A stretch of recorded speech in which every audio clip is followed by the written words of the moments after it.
Kemerdekaan adalah masalah kita. Indonesia harus merdeka atas kehendak bangsa Indonesia sendiri, bukan Jepang. Kurang lebih itulah pemikiran para pemuda yang tergabung dalam gerakan Menteng 31 saat itu. Khairul Saleh, Johar Nur, Abu Bakar Lubis, Armansyah, Subadio Sastro Satomo, Wikana, Aidit, Sukarni. Namun tak semudah itu memujuk Bung Karno dan Bung Hatta agar menurut. Golongan tua, sosok-sosok terpenting kunci kemerdekaan, dengan bijak berpendapat, tentu Indonesia akan merdeka, namun ada prosedurnya, ada tata caranya. Golongan muda mulai geram. Mengapa tidak disegerakan? Karena pengaruh Terauchi kah? Kita harus menjauhkan Soekarno-Hatta dari tangan Jepang, pikir mereka. Rengas Dengklok. Tempat ini akhirnya dipilih untuk mengasingkan Soekarno-Hatta dari Jakarta, jauh dari orang-orang Jepang. Bung, kemerdekaan harus berasal dari tangan rakyat. Jangan menunggu kemerdekaan dari Jepang.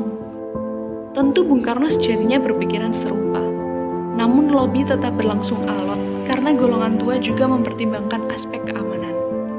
Jepang telah membentuk PPKI, pun menjanjikan kemerdekaan. Jika memerdekakan diri sendiri, apakah tidak akan dianggap sebuah pemberontakan? Perdebatan alot itu pun ditengahi oleh Ahmad Subarjo. Proklamasi kemerdekaan akan segera dikumandangkan dari bangsa Indonesia sendiri.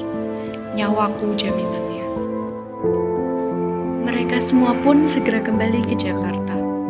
Dengan waktu sesingkat itu, di bawah tekanan dari Jepang, menyusun teks proklamasi, menjahit bendera merah putih, dan segala persiapan lainnya.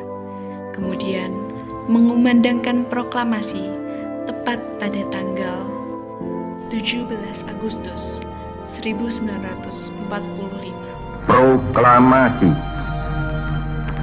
Kami, bangsa Indonesia, dengan ini menyatakan kemerdekaan Indonesia.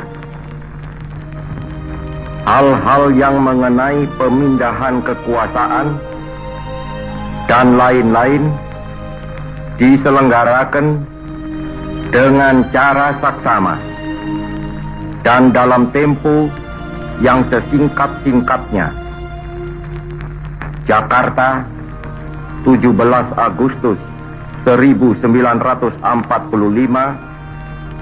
atas nama bangsa Indonesia, Soekarno-Hatta. Sejak hari itu, Indonesia resmi menjadi sebuah negara yang merdeka. Tidak berhenti di situ, masih banyak hal yang harus diperjuangkan. Karena kemerdekaan sejatinya bukan hanya milik negara, namun juga milik rakyat, milik bangsa.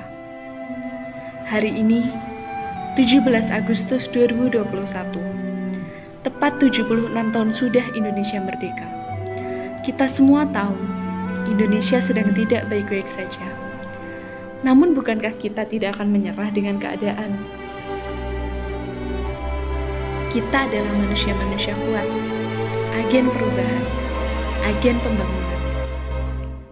Melalui pendidikan, mari kita wujudkan cita-cita leluhur kita, menjadi manusia dan bangsa yang benar-benar merdeka.